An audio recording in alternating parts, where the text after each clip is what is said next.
Hello friends, welcome to our channel. இன்னி வீடியோவில் என்ன பார்க்க போகிறோம் அப்படின்னோம்னா ஒரு அன்பாக்சிங் தான். இது வந்து எந்த ஆப்லேருந்து நான் வாங்கியிருக்கேன் அப்படின்னு பார்த்தோன்னா மீஷோ ஆப்லேருந்து தாங்க வாங்கியிருக்கேன். இதான் நான் ஃபஸ்ட் டைம் வந்து மீஷோலேருந்து இந்த மாதிரி ட்ரெஸ் வந்து வாங்குறது. ஃப்ளிப்கார்ட்டில் வந்து ஒரு ஃப்ராக் ஒன்று போட்டிருந்தேன், எனக்கு அது பிடிக்கல, ரிட்டர்ன் பண்ணிட்டேன். சரி, மீஷோவில் இது வந்து ரிவ்யூஸ்லாம் பார்த்தேன், ரொம்ப நல்லா இருந்துச்சு. சரி, ஒரு டைம் வந்து வாங்கி பார்ப்போம், ஒரு டைம் வாங்கி பார்த்தா தான் நமக்கு தெரியும் அப்படிங்கிறதுக்காக வாங்கினது இது. இது பார்த்தோம் அப்படின்னோம்னா ஃபுல்லாக லாங் குர்த்தி மாதிரி இருக்குங்க, அம்பர்லா கட்டிங்க. இது வந்து XXL சைஸில் நான் வாங்கியிருக்கேன். இதோட ப்ரைஸ் பார்த்தோம் அப்படின்னோம்னா 452. இதோட ரிவ்யூஸ் எல்லாமே ரொம்ப சூப்பராக இருந்துச்சு.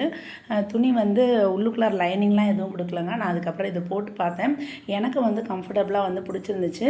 பட் ஆனால் கலர் வந்து ஆஃப்டர் வாஷ்க்கு அப்புறம் கலர் எப்படி இருக்கும் அப்படிங்கிறது எனக்கு தெரியல. நான் இந்த ட்ரெஸ் வந்து வாஷ் பண்ணதுக்கப்புறம் ஒரு ரிவ்யூ கொடுக்குறேன் எப்படி இருக்குது அப்படின்னு சொல்லிட்டு. பட் ஆனால் மீஷோவில் எனக்கு என்ன ஒரு பிரச்சனை அப்படின்னோம்னா, இந்த ப்ராடக்ட் ஆர்டர் பண்ணி கிட்டத்தட்ட ஒரு 15-16 டேஸ் கழிச்சு தாங்க எனக்கு கைக்கு நமக்கு கிடைக்குது. அதுதான் கொஞ்சம் வந்து நமக்கு ஒரு மாதிரி இருக்குது எனக்கு. ஏன்னா மற்ற ஆப்பில் கம்பேர் பண்ணுறப்ப இதில் கொஞ்சம் ஜாஸ்தியாக இருக்க மாதிரி ஃபீல் ஆகுது டேஸ், அவ்வளோதான். நான் இது ஆஃப்டர் வாஷ்க்கு அப்புறம் ரிவ்யூ எப்படி இருக்குன்னு சொல்கிறேன் ஃப்ரெண்ட்ஸ்.